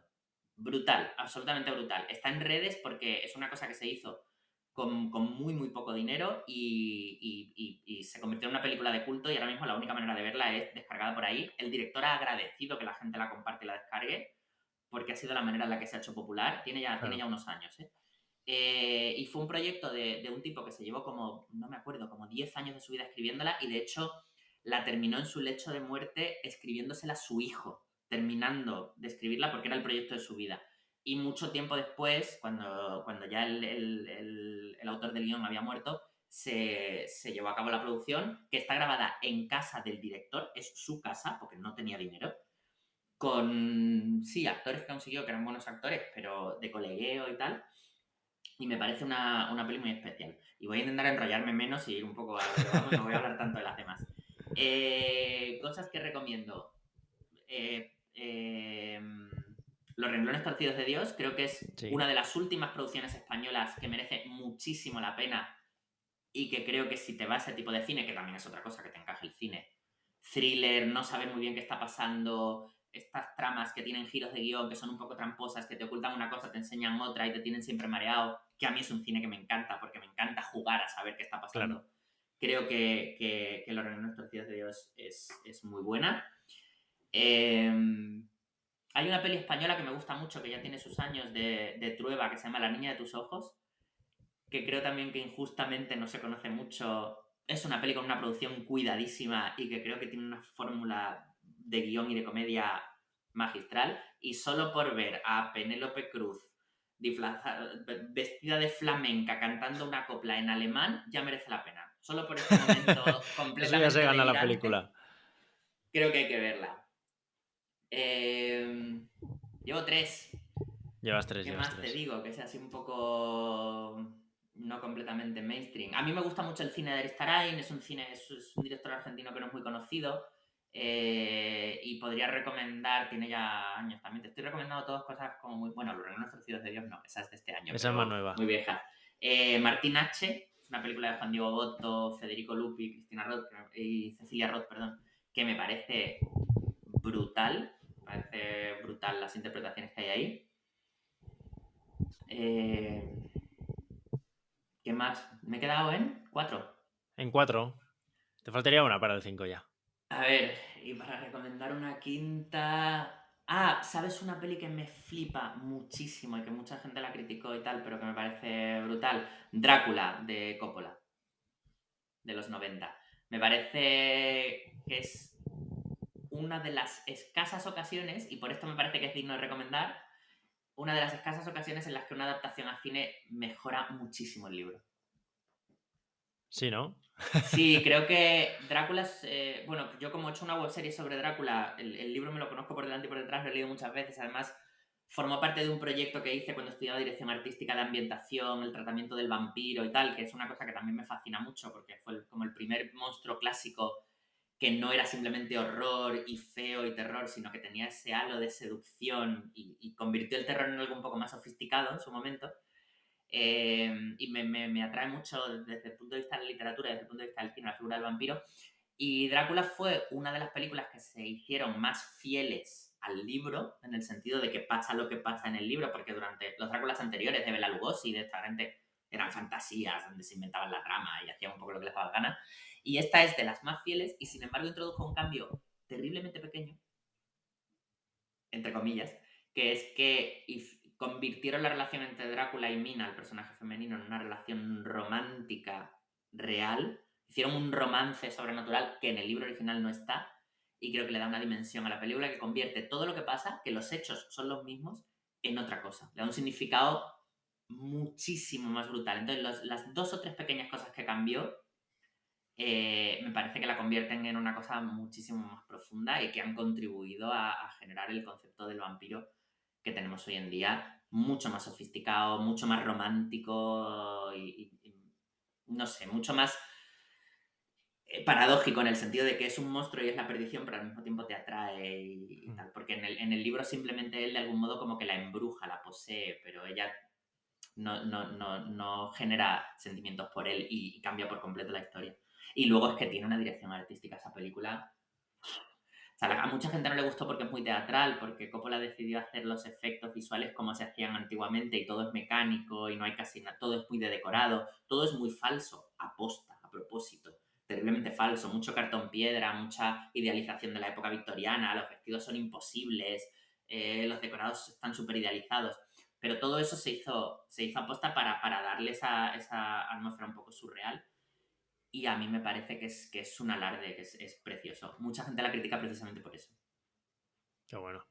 Pues después de este top voy a preguntarte por otra cosa, alejándome un poquito del mundo del cine, un poco más yendo hacia ti, por una cosa también muy importante que te haya pasado hace poco. Bueno, hace poco, ya llevas un tiempo, pero lo importante que es TikTok hoy en día. ¿Cómo bueno, lo hemos comentado al principio, pero en TikTok pues compartes pues peculiaridades de películas, momentos, etcétera, de la gente te va preguntando. ¿Cómo te ha cambiado a ti la vida TikTok? Pues mucho, la verdad es que mucho.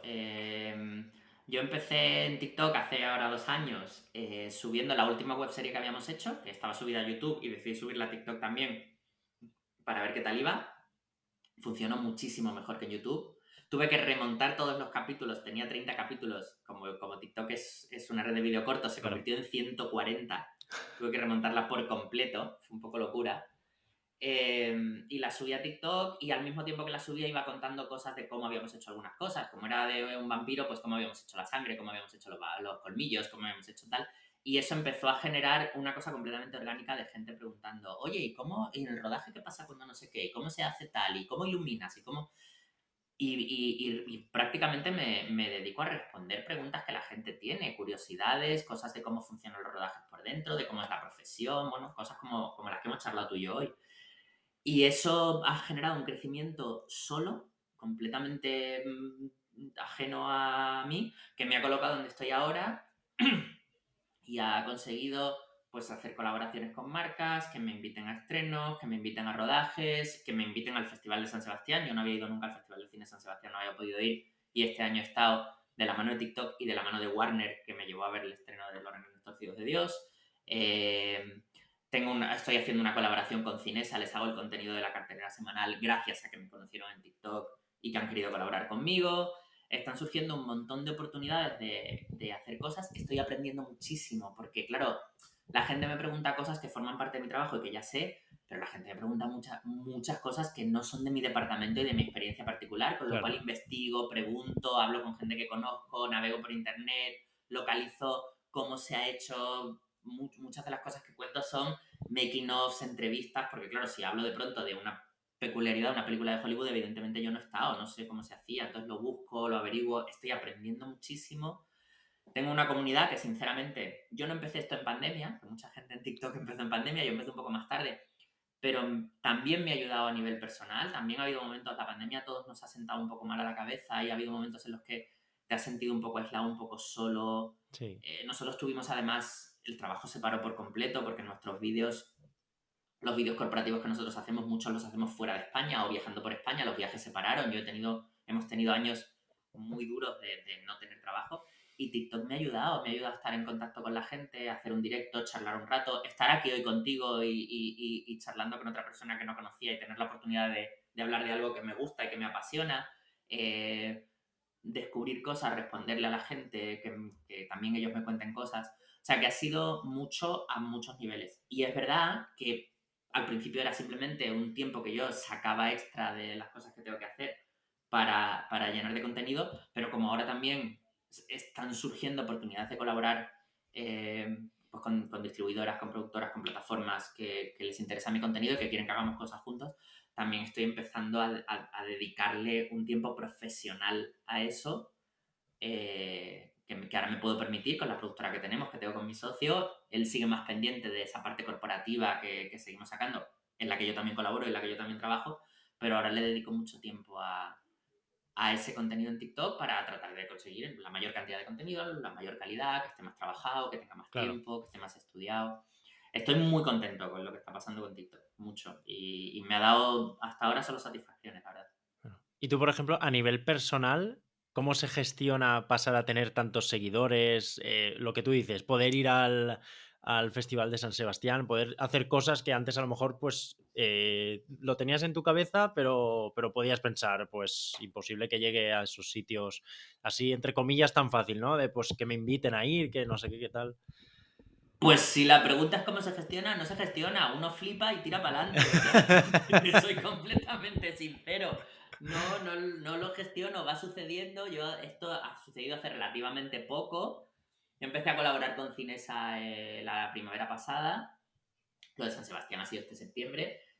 Estoy un poco flipando, no sé ni siquiera el alcance que tiene ni hasta dónde va a llegar. Me encantaría que esto sirviera para crearme una plataforma lo suficientemente potente como para que en un momento dado, cuando quiera preparar un proyecto nuevo, tengan más posibilidades para conseguir que alguien me lo financie, que alguien Claro. confíe en mí, conocer a otra gente con la que colaborar y hacer algo nuevo. Me encantaría, tengo muchas ganas de hacer una webserie que sea nativa de TikTok, que no sea una serie que hice para YouTube y luego colgué en TikTok, sino hacer una pensando ya directamente en TikTok. Yo los Esa medios es que muy tengo son buena muy idea, ¿eh? limitados y las producciones que puedo hacer son limitadas, pero sí me gustaría hacer eso y me gustaría ser capaz, bueno, que esto me diera la oportunidad de hacer proyectos más grandes y no me importa tampoco seguir trabajando en la divulgación. A mí, como habrás podido comprobar, no se me cae ni debajo de agua, me encanta hablar de esto porque me apasiona y me vuelve loquísimo, tengo mil anécdotas, mil cosas que contar y me gusta averiguar cómo están hechas las cosas, incluso aunque yo no haya trabajado en ellas. Yo veo una peli y me veo los making ofs y cómo habrán hecho esto y lo busco y leo entrevistas y tal. Con lo cual, si también hay una parte de mi carrera que de pronto va bueno, por esa divulgación, por acercar los rodajes a la gente, por ir a los rodajes no como creador, sino como visitante para enseñárselos al público, es algo con lo que también estoy muy a gusto. O sea, que estoy un poco a ver a dónde me lleva.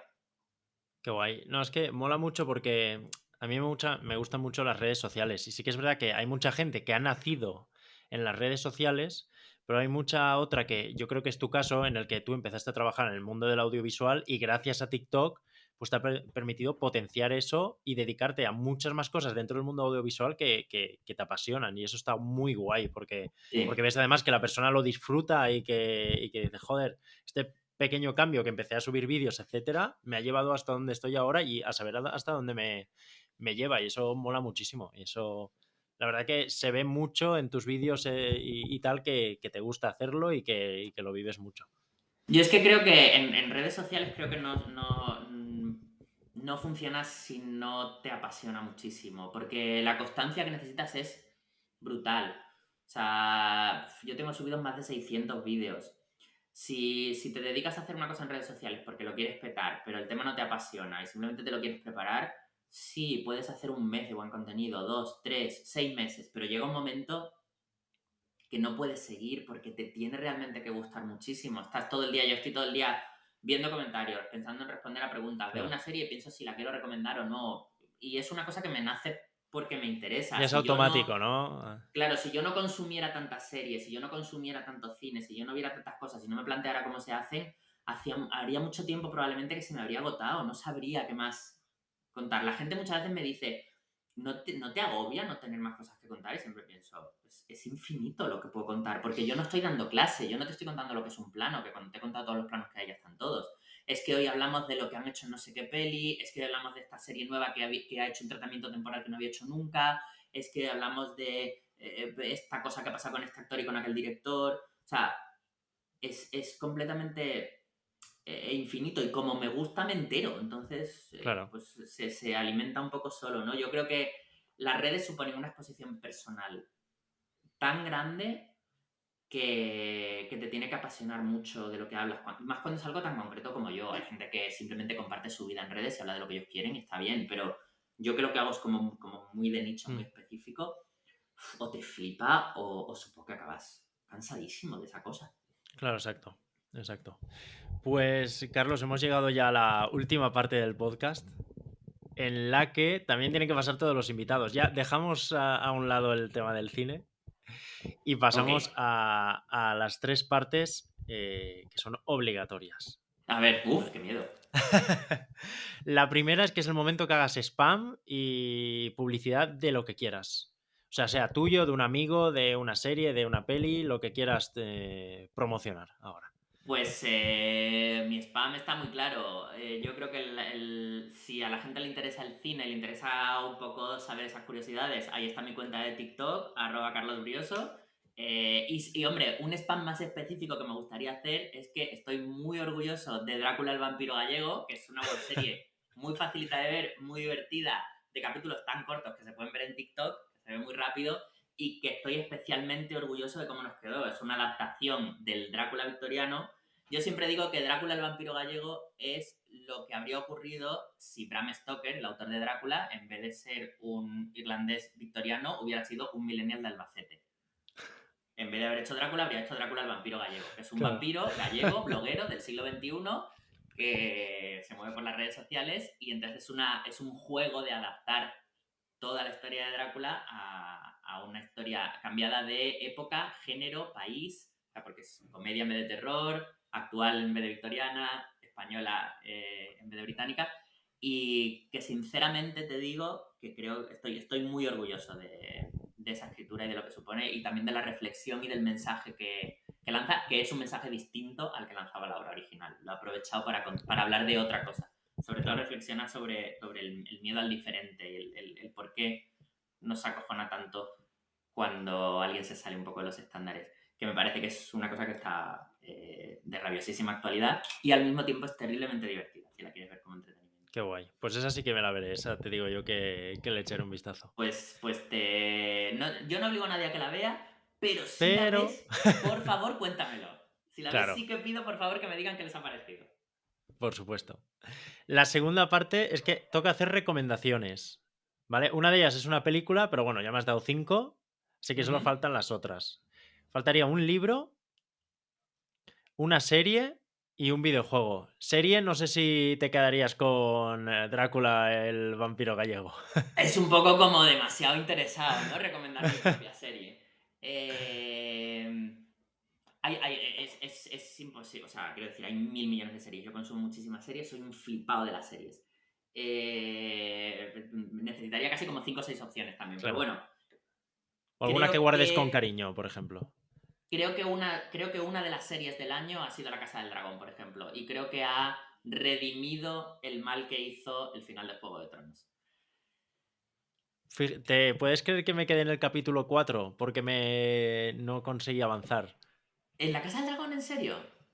Ostras, me sorprende mucho porque yo entiendo a la gente que no ha querido verla porque Juego de Tronos le dejó tan mal sabor de boca Sí. porque aquello No, fue yo la terminaré seguro, eso seguro. Pero sí que es verdad que un no me desastre. terminaba de enganchar al principio de la serie. Ostras, a mí me parece que es como lo mejor del principio de Juego de Tronos, que era cuando creo que Juego de Tronos era buena, en las primeras Claro. temporadas, con muchas cosas que han aprendido por el camino. Creo que el tratamiento temporal le hace muchísimo bien a la trama de la serie, porque no necesitas tantos personajes y con menos personajes consiguen Mm. toda esa trama de traiciones y complejidades y cosas como políticas y tal. Me parece que está muy bien y no me esperaba que fuera a ir que fuera a ser un producto tan bueno después de lo último que habían hecho con Juego de Claro, Tronos, sinceramente. Por eso creo, me gusta recomendarla en el sentido de que entiendo que puede haber mucha gente que no haya querido darle una oportunidad y creo que es importante replanteárselo porque me parece que te quita el mal sabor de boca de cómo acabó Juego de Tronos, que sinceramente creo que acabó muy mal. Creo que las 2 últimas temporadas de Juego de Tronos son objetivamente malas.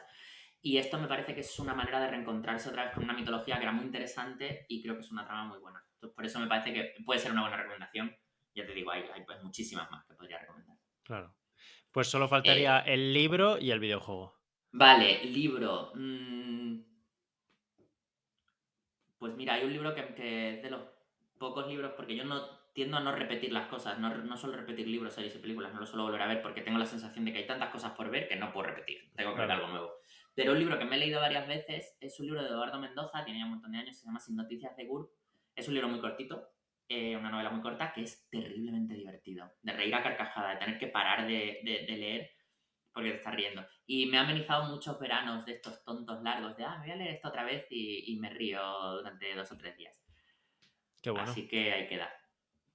Y un videojuego. Sí. Vale, yo no juego a videojuegos, juego a videojuegos muy poco.